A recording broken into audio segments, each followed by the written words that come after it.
এক যুবক গভীর রাতে ইউটিউবে একটি ভিডিও দেখে শিউরে ওঠে। দাজ্জাল, ইয়াজুজ মাজুজ, মহাবিপর্যয়, এসব কথা তার মনকে নাড়া দেয়।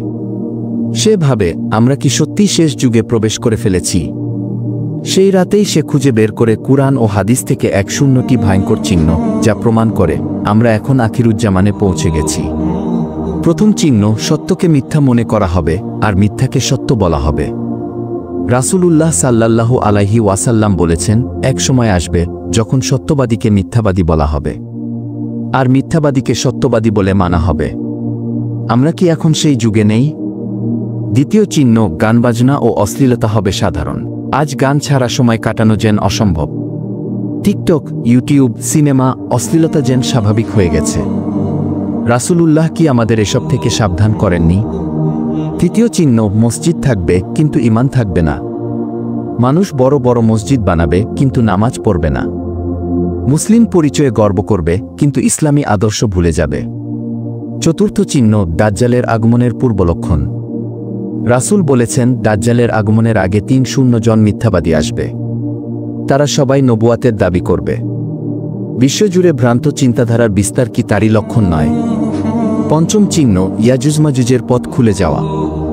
কুরআনে বলা হয়েছে তারা পাহাড়ের আড়ালে বন্দী। আজ বিজ্ঞানও বলছে সেই অঞ্চল চিহ্নিত হচ্ছে। তারা মুক্ত হলেই মানবজাতির ভয়ঙ্কর বিপর্যয় ঘটবে। ষষ্ঠ চিহ্ন, সময় দ্রুত চলে যাবে। ১ বছর হবে মাসের মতো, মাস হবে সপ্তাহের মতো।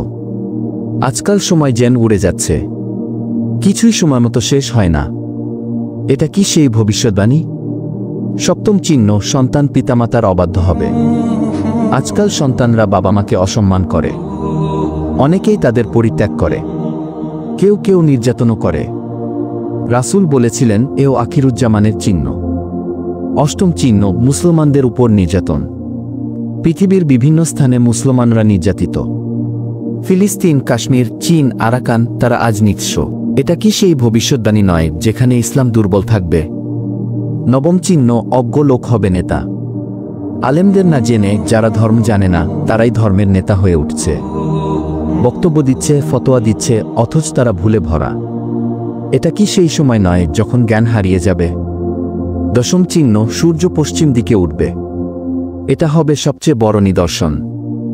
যেদিন সূর্য পশ্চিম দিক থেকে উঠবে সেদিন আর কেউ তাওবা করতে পারবে না। দরজা বন্ধ হয়ে যাবে। যুবকটি কেঁদে ফেলে। সে ভাবে, আমি কি আর সময় পাব?